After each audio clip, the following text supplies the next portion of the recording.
This is Bowel Cancer Awareness Month to draw attention to a very common disease. This is the second commonest cause of cancer death in the UK.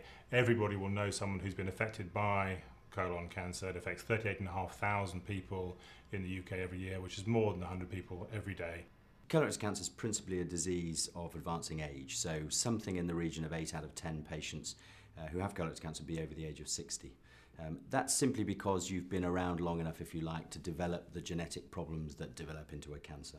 But there is emerging evidence that the younger population of patients with colorectal cancer is growing. So I think the message is, whatever age you are, if you have worrying symptoms, then I think you need to go and seek advice. One of the problems is that symptoms of colorectal cancer are often unreliable. Many patients will have colorectal cancer without any symptoms, and then another big group will have symptoms that present very late, and therefore at that stage the disease is not curable. Nevertheless, it's very important to look out for the symptoms, and the sorts of alarm symptoms that we worry about, first and foremost, is a change in bowel habit. What we mean by that is that you normally have a regular pattern, so if that regular pattern changes in any way, typically to increased frequency, so going more often, and an increased looseness of stool.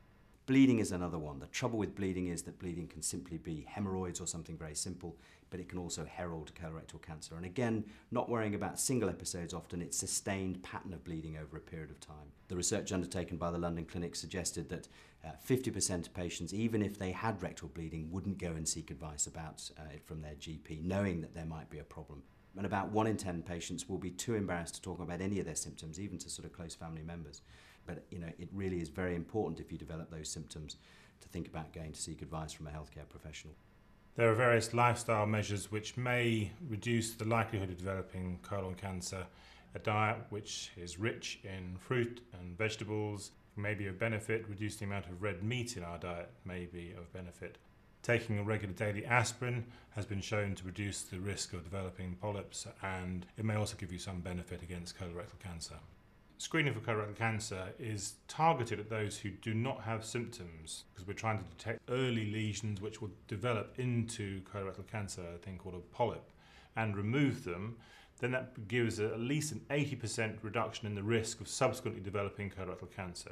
There's been significant improvements in outcome or survival over the last 10-20 years. You're not only able to diagnose, but you can also treat down the endoscope, so remove polyps, look at tumours, and the whole business of minimal access surgery, keyhole surgery being applied to colorectal cancer, and then aspects of oncology, so that the chemotherapy that's available has dramatically improved, and radiotherapy as well. And the message to the patients has to be that if you notice any alarm symptoms, the symptoms we've discussed, it must prompt a visit to your healthcare professional.